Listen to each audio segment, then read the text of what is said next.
Students, आज हम लोग वेव ऑप्टिक्स का नेक्स्ट लेक्चर स्टार्ट करेंगे। तो हमारा टॉपिक जो रहेगा वो फर्स्ट टॉपिक होगा सुपरपोजिशन प्रिंसिपल। ये टॉपिक ऑलरेडी आप पढ़ चुके हैं, वैसे ही है, थोड़ा सा चेंजेस है इसमें, देखिएगा। अब यहाँ पे ये समझिए ये क्या होता है। मान लीजिए ये वेव ऐसे आई, एक ये पार्टिकल है आपका, एक वेव ऐसे आई और ये एक वेव ऐसे आई, ठीक है। तो जो इसका नेट डिस्प्लेसमेंट होगा इस पार्टिकल का, ये वेक्टर सम होगा इस वाले वेव का और इस वाले वेव का डिस्प्लेसमेंट का। समझ रहे हो? ये एग्जांपल आप देखिएगा। ये मान लीजिए पार्टिकल है, एक वेव आई, इसे 3 सेंटीमीटर नीचे जाने के लिए कहा, ठीक है, ऐसे आई और 3 सेंटीमीटर नीचे के करने के लिए। अब ये देखिए एक और वेव आई, ये क्या करी, 1 सेंटीमीटर ऊपर कर रही है इसे, इसी पार्टिकल को ये वेव 1 सेंटीमीटर ऊपर कर रही है। तो अब इसका मतलब नेट डिस्प्लेसमेंट आपका क्या हो जाएगा, 3 नीचे और 1 ऊपर, तो 3 - 1 2 सेंटीमीटर नेट डिस्प्लेसमेंट हो जाएगा। समझ रहे हो? दोनों, क्योंकि दोनों का इफेक्ट उस पार्टिकल पे आएगा, ठीक है। अगर इसे और की दूसरी तरह समझे तो देखिएगा, दूसरा एग्जांपल लेते हैं। ये बना लिया, ऐसे करके बना लीजिए, इसको आप 4 ले लीजिए, ठीक है, और इसको आप कितना ले लीजिए, 2 ले लीजिए यूनिट, ठीक है। इसको 1 यूनिट ले लीजिए, 1 इतना डिस्टेंस 1 यूनिट ले लिया, ये वाली छोटी वाली, और इसको आप ले लो 3 यूनिट। समझ में आया? अब इसको अगर हम सुपरपोजिशन प्रिंसिपल से देखें तो ये देखिए 4 है और 2 है, ठीक है, दोनों पॉजिटिव है, ये क्या हो जाएंगे, ऐड हो जाएंगे। ये क्या हो जाएगा, 4 + 2 6। समझ रहे हो? वैसे ही ये क्या हो जाएगा, 3 और 1 कितना हो जाएगा, ये हो जाएगा 4 यूनिट। समझ रहे हैं? 4 यूनिट मतलब ये 6 यूनिट और ये वाला 4 यूनिट। समझ में आया? अगर हम एक और एग्जांपल लेते हैं, मानिए एक और एग्जांपल लेते हैं, ध्यान दीजिएगा यहाँ पे कि मान लीजिए ये आपका ये है, ये आपका 3 सेंटीमीटर है और ये 2 सेंटीमीटर है, ठीक है। तो इसका रिजल्टेंट क्या हो जाएगा, +3 और -2 है ना। एक पॉजिटिव है और दूसरा उसी के नीचे बना निगेटिव है, तो इसका क्या हो जाएगा, 3 - 2 1, तो ये कितने का बनेगा, 1 यूनिट, 1 सेंटीमीटर का।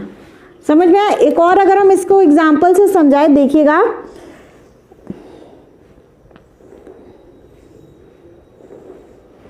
ये मान लीजिए 3 यूनिट है, ठीक है, ये 2 यूनिट है, ये 1 यूनिट है, ये 2 यूनिट है। इसका रिजल्टेंट अगर हम देखेंगे तो देखो 3 पॉजिटिव 2 निगेटिव इसी के नीचे, तो नेट डिस्प्लेसमेंट कितना हो गया, 3 - 2 1, ये 1 यूनिट हो गया।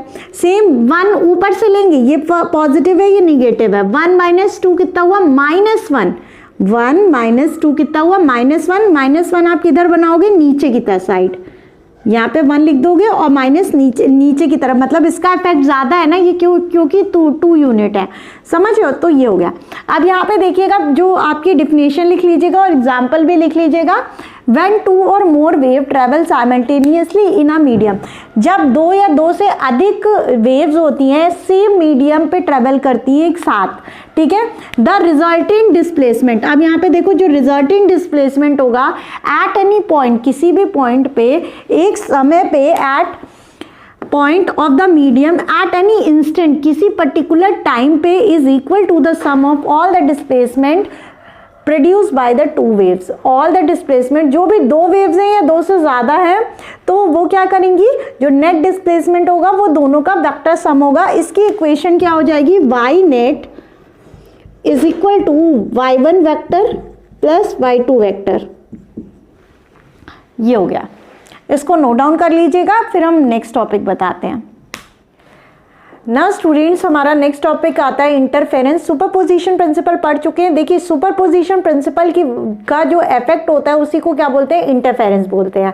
मतलब 2 वेव अगर सुपर इम्पोज कर रही हैं, उसका जो नेट इफेक्ट होता है उसी को क्या बोलते हैं, इंटरफेरेंस बोलते हैं, ठीक है। ये हो गया, आप डिफिनेशन लिख लीजिएगा, the effect by superposition of 2 waves at a point is called interference, ठीक है।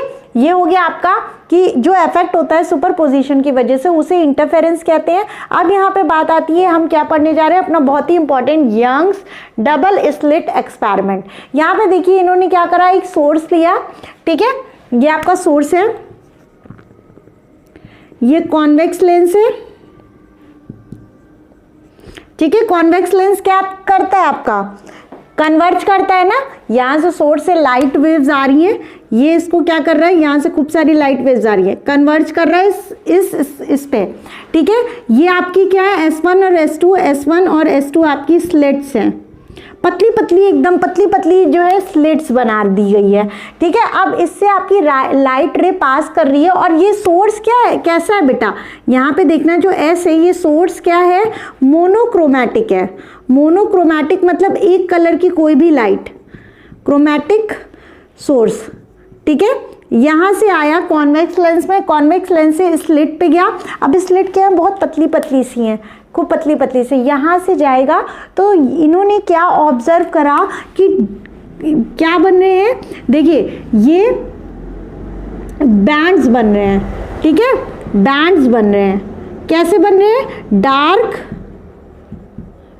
ठीक है, और लाइट कलर के बैंड्स बन रहे हैं, मतलब एज ए सेंस कुछ बैंड्स बन रहे थे डार्क कलर के, इसी को इन्होंने क्या बोला, फ्रिंजेस का नाम दे दिया। ये बैंड्स क्या कहलाई, आपकी फ्रिंजेस इन्होंने बताया, ठीक है। ये हो गया, मतलब जब इन्होंने पास कराया स्लिट से तो देखा कि स्लिट के बीच में जो जगह थी, अब मान लीजिए यहाँ पे ये स्लिट है, ठीक है, इसके पीछे जो जगह है ये वाला पोर्शन, इसके पीछे तो आपको कोई भी लाइट नहीं मिलनी चाहिए, क्योंकि स्लिट से मान लीजिए दो ये मतलब ऐसे जा रही है तो बीच में तो आपका क्या है, बंद है ना यहाँ से, ठीक है। तो स्लिट से तो लाइट आपकी ट्रेवल जा रही थी, ये स्लिट से आपकी लाइट जा रही थी, एक सेकेंड रुकिएगा, मान लीजिए ये स्लिट है दो, ठीक है, ये पूरा सॉलिड बना हुआ है, तो स्लिट से आपकी लाइट जा रही है, ठीक है, तो आपकी रेज जो है ऐसे आने चाहिए ना, ब्राइट कलर के आपके स्पॉट्स जो बने वो ऐसे बनने चाहिए। लेकिन क्या होता है कि बीच में देखा गया कि बीच में जहाँ पे स्लिट नहीं थी वहाँ पे भी लाइट पहुँची, एज ए सेंस इस पे भी लाइट आई, क्योंकि स्लिट से तो लाइट गई, ये तो बंद था। तो यहाँ इसके पीछे जब इसको ऐसे करके देखोगे तो इसके पीछे क्या बनी, आपके बैंड्स बने ब्राइट, ठीक है, स्पॉट्स आए, वो क्या हो गया, इससे क्या पता चला कि आपकी अगर पार्टिकल नेचर होता सिर्फ, तो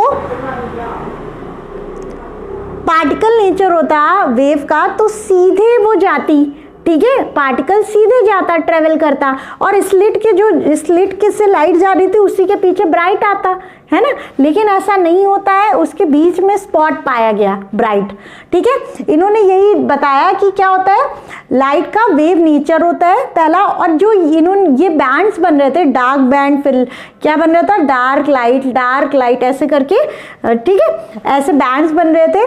तो ये आपके बैंड्स जो कहलाए फ्रिंजेस, इन्होंने नाम दिया, ठीक है। ये आपका एक्सपेरिमेंट था। तो पर्टिकुलरली यहाँ से क्या पता चला कि लाइट का पार्टिकल नेचर होता तो जो स्लिट से लाइट जा रही थी उसी पे ही बनता ब्राइट स्पॉट, लेकिन उसके बीच में पाया गया, वहां से तो लाइट ब्लॉक हो गई ना, ओपैक मटेरियल है, यहाँ से ब्लॉक हो गई तो पीछे लाइट कैसे गई। तो यही मैटर था, यही इन्होंने डिस्कवर करा, ठीक है। अब हम बताते हैं फ्रिंजेस, इन्होंने जो बताया, एक क्या बताया, अभी हम बताते हैं, इससे पहले लिख लो और बना भी लो, ठीक है। नाउ स्टूडेंट्स, जैसा कि हमने इंटरफेरेंस देखा, young slit double slit experiment देखा, अब यहाँ पे देखना क्या हुआ था। ये जो आपका सोर्स था, यहाँ से आपका ये जो मोनोक्रोमैटिक सोर्स था, आपकी लाइट आई, और ये स्लिट से यहाँ इस स्लिट्स के क्या हुआ, ये आपका सेकेंडरी सोर्स हो गया, और यहाँ से आपकी वेवलेट्स बन गई, खूब सारी वेव सोर्स बन गया, ठीक है, न्यू सोर्स बन गया, और ऐसे ऐसे स्प्लिट हो गई, ठीक है। अब यहाँ पे बात आती है कि देखिएगा, जब ये डायग्राम में देखेंगे तो किसी का जब क्रस्ट के ऊपर आ रहा है, मतलब एक वेव का क्रस्ट, मान लीजिए एक वेव का क्रस्ट दूसरे के ऊपर आ रहा है ऐसे, तो ये दोनों एडअप हो जाएंगे, तो आपका ये क्या हो जाता है, कंस्ट्रक्टिव इंटरफेरेंस। इसी की वजह से आपका ब्राइट फ्रिंज मिलता है, ठीक है। कंस्ट्रक्टिव इंटरफेरेंस को आप क्या ब्राइट फ्रिंज भी बोल सकते हैं, ठीक है। यहाँ पे देखिएगा, तो यहाँ पे अगर डेफिनेशन लिखे, when crust of one wave falls over the crest of another wave, then the amplitude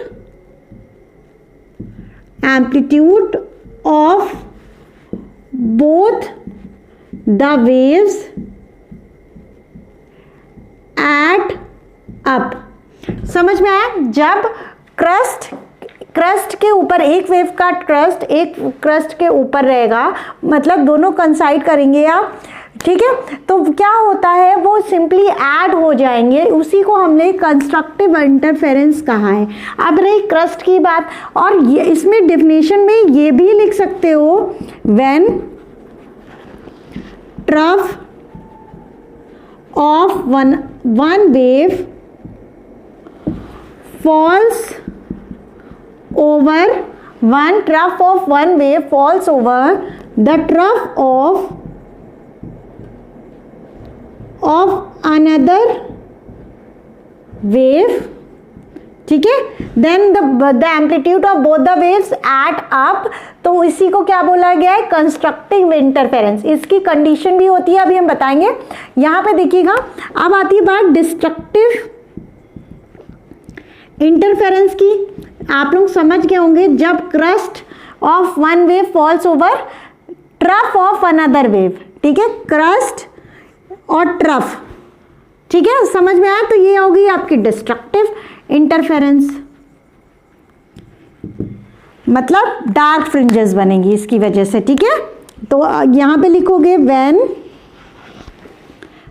crust of one wave falls over the trough of another wave, then it is called destructive interference, then it gets simply subtracted, ठीक है, एक में से एक घटा दोगे तो ये क्या हो जाएगा? Destructive interference. इसके हम और भी पॉइंट्स बताते हैं, पहले इतना नोट डाउन कर लो, ठीक है, इतना नोट डाउन कर लो, समझ होंगे। क्रस्ट के ऊपर पड़ेगा तो आपका क्या होगा? कंस्ट्रक्टिव। अगर क्रस्ट ट्रफ के ऊपर पड़ेगा फॉल्स ओवर, तो आपका क्या हो जाएगा? डिस्ट्रक्टिव, ठीक है बेटा। यहां पे और भी ऐड कर लीजिएगा, देन ये नहीं लिखवाया ना, then amplitude of both the waves get subtracted, ठीक है, ये सब्ट्रैक्ट हो जाएंगे और ये आपके डिस्ट्रक्टिव इंटरफेरेंस कहलाएगी, जिसकी वजह से डार्क फ्रिंजेस बनेंगी, ठीक है। नाउ स्टूडेंट्स, हम लोग इंटेंसिटी देखेंगे, इंटरफेरेंस की वजह से इंटेंसिटी की इक्वेशन फाइंड आउट करेंगे, ठीक है। अब यहाँ पे देखिएगा, हमको पता है एक क्या लेते हैं, दो वेव्स लेते हैं। Let us consider two waves of amplitude या displacement y1 is equal to a1 sine omega t, y2 is equal to, नीचे ही ले लेते हैं, y2 is equal to a2 sine omega t plus five. Five आपका क्या होता है? Phase difference. अब मान लीजिए एक वेव ऐसे चल रही है, तो दूसरी वाली कह रही है मैं थोड़ा नीचे से चलूंगी, ठीक है, ये चीज समझ लो। फेज डिफरेंस क्या आ रहा है? ये ऐसे चल रहा है, ठीक है, तो ये कह रही है मैं अभी 2 मिनट बाद चलूंगी, समझ लो, ये भी आपका डिफरेंस आ जाएगा। तो ये चीज होता है कि दोनों के फेज में कितना डिफरेंस है, तो ये आपका फाई कहलाएगा। मान लीजिए फाई डिफरेंस है, तो अब यहाँ से देखिए हमें पता है y net by superposition principle y1 vector sum of y1 plus y2, ये हमें पता है ना। अब निकालेंगे वेक्टर्स, एडिशन करेंगे, a1 sine omega t plus a2 sine omega t plus five, समझ गए, ये हो गया सम। अब यहाँ पे देखो एक आपको फॉर्मूला पता होगा, देखिए यहाँ पे लिख रही हूँ, साइन a प्लस बी का फॉर्मूला होता है, इसको a मान लो, इसको प्लस b, ठीक है, फाई को बी मान लिया, इसको ए मान लिया, तो साइन ए प्लस बी का फॉर्मूला क्या होता है, देखो sine A cos B plus sine B cos A. एक बार साइन के साथ ये, फिर कॉस के साथ ये वाला टर्म, फिर साइन के साथ ये वाला टर्म, कॉस के साथ ये वाला टर्म, समझ आए, ये फॉर्मूला होता है। तो y net is equal to क्या हो जाएगा, a1 sine omega t plus इसको कर लो a2 साइन ओमेगा टी, इसको a2 को बाहर ही रखो, ठीक है, यहाँ क्या हो जाएगा cos phi plus sine phi और कॉस ओमेगा टी। बस कुछ नहीं, इसको a मान लिया, इसको b मान लिया, और ये वाला जो है फॉर्मूला पुट कर दिया है, साइन a कॉस b फिर plus cos a sine b। तो ये हो गया था आपका फॉर्मूला। अब यहाँ से देखो वाई नेट आपका क्या हो जाएगा, a1 साइन ओमेगा टी, अब इसको ओपन करो, a2 sine omega t cos phi plus a2 sine phi cos omega t. बस a2 को अंदर मल्टीप्लाई कर दिया है। अब यहाँ से क्या करो, a साइन ओमेगा टी को आप कॉमन ले लो, साइन ओमेगा टी को आप कॉमन ले लो, यहाँ से और यहाँ से साइन ओमेगा टी कॉमन आ गया, आपका बचा क्या, a1 plus a2 cos phi बचा, प्लस इन दोनों इक्वेशन में से साइन ओमेगा टी बाहर ले लिया है, तो यही तो बचा, इससे a1 बचा और इससे a2 कॉस फाई बचा, ठीक है। अब यहाँ से a2 sine phi cos omega t, इस वाली इक्वेशन को उतार दिया, इससे कॉमन ले लिया साइन ओमेगा टी, ये आ गया। इतना नोट डाउन कर लेना, इसको नोट डाउन कर लो। इसके बाद हमें एज्यूम करना है, पुट करना है। हम क्या करते हैं, इसको क्या करेंगे, a1 plus a2 cos phi को हम लोग a कॉस थीटा मान लेते हैं, ठीक है। इस पूरे टर्म को a कॉस थीटा मान लिया, और इस वाले टर्म को a2 sine phi cos omega t को हमने a2 साइन फाई को बेटा, a2 साइन फाई को सिर्फ मानना, कॉस ओमेगा टी को नहीं मानना, ठीक है। ये आपका हो जाएगा a साइन थीटा, ठीक है, इतना नोट कर लो बच्चों। अब इसे क्या करोगे, इसे फर्स्ट इक्वेशन मान लो, इसे सेकंड इक्वेशन मान लो, एडिंग स्क्वायरिंग लिख लो, squaring and adding both first and second, square करो और ऐड कर दो, तो इसको स्क्वायर करो, a square cos square theta plus a square sine square theta, ठीक है, इज इक्वल टू क्या हो जाएगा, इसका होल स्क्वायर प्लस इसका होल स्क्वायर, मतलब a1 plus a2 cos phi का whole square plus a2 sine phi का स्क्वायर, या ऐसे कर लो साइन स्क्वायर फाई। समझ में आया। यहाँ पे देखना कि a स्क्वायर आप कॉमन ले लोगे, तो यहाँ पे बचा क्या, cos square theta plus sine square theta. हमेशा याद रखना ये कितना होता है, 1 होता है। ये होता है sine square theta plus cos square theta is equal to 1 होता है। ये फॉर्मूला होता है, डिराइव भी किया होगा आपने क्लास 10th की ट्रिग्नोमेट्री में। तो ये 1 हो गया, ठीक है। अब यहाँ पे बात आती है, इसको ओपन करो, a1 का स्क्वायर प्लस a2 का square cos square phi, a square plus b square plus 2ab cos theta लगा रहे हैं, ठीक है। a1 का स्क्वायर प्लस a2 का स्क्वायर कॉस स्क्वायर थीटा, ठीक है, plus 2 times of a1 a2 cos phi plus a2 sine square phi. ये समझ में आ रहा है। अब यहाँ से देखो a2 का स्क्वायर, यहाँ पे एक सेकेंड, इसका भी तो स्क्वायर होगा।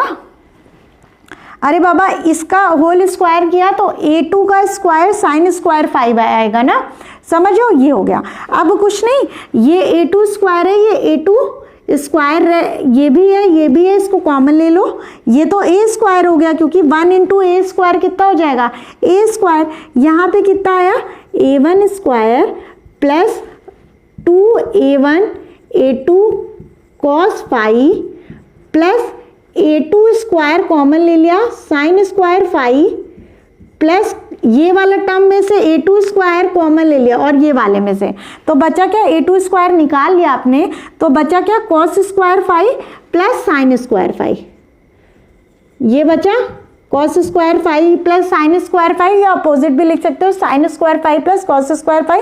ये हमने पता है ये क्या होता है 1 होता है, ये पता है ना, तो यहाँ पे 1 पुट कर दिया। तो यहाँ पे अब देखो निकाल लें आगे का, तो a square is equal to a1 square plus 2 times of a1 a2 cos phi, और यहाँ पे sine square phi plus cos square phi कितना हो जाएगा 1 हो जाएगा, 1 इंटू a2 का a2 स्क्वायर, तो ये a2 स्क्वायर हो जाएगा। समझ में आया? इतना नोट डाउन कर लो।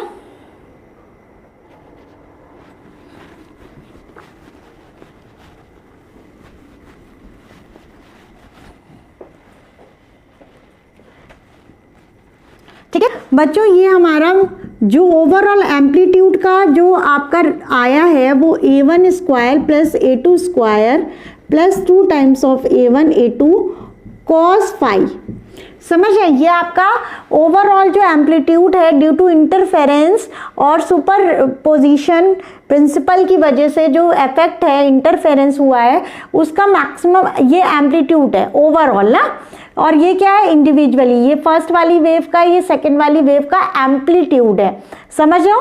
तो हमें ये पता है, ये आपको पता है जो इंटेंसिटी होती है वो डायरेक्टली प्रोपोर्शनल टू एम्पलीट्यूड का स्क्वायर होती है, नहीं पता है तो याद कर लो, जो भी इंटेंसिटी होती है वो एम्पलीट्यूड के स्क्वायर के डायरेक्टली प्रोपोर्शनल होती है। तो यहाँ से आप पुट कर दो आई स्क्वायर, ठीक है, ये ए स्क्वायर था, सॉरी यहाँ पे आई हो जाएगा, ऑफ कोर्स सी बात है, ए स्क्वायर की जगह आप क्या कर दोगे आई पुट कर दोगे, इज इक्वल टू i1 का स्क्वायर a1 का स्क्वायर, स्क्वायर की जगह आप आई पुट करोगे, ठीक है, plus i2 square plus 2 times of, अब देखो a1 a2 है तो यहाँ पे देखो a square is directly proportional to i या a is directly proportional to root of i कर देंगे, है ना? तो a की जगह यहाँ पे क्या हो जाएगा, a की जगह रूट i1, a1 की जगह यहाँ रूट i2 cos फाई, अगर हम इसे पूरा कंबाइन करके लिखेंगे क्या हो जाएगा, i is equal to i1 square plus i2 square plus 2 times of root i1 i2 cos phi, this is your solution, ठीक है? ये नोट डाउन कर लीजिएगा, ये इंटेंसिटी की आपकी इक्वेशन आ गई। फाई क्या है, phase difference i1 square plus i2 square plus 2 times of root of i1 i2 cos phi, this is your equation. Intensity की यही इक्वेशन है, ओवरऑल जो इंटेंसिटी में चेंज हुआ तो ये आपकी इक्वेशन आएगी, ठीक है? Hello students, kindly watch my other videos and don't forget to subscribe, like and also share my videos with your friends.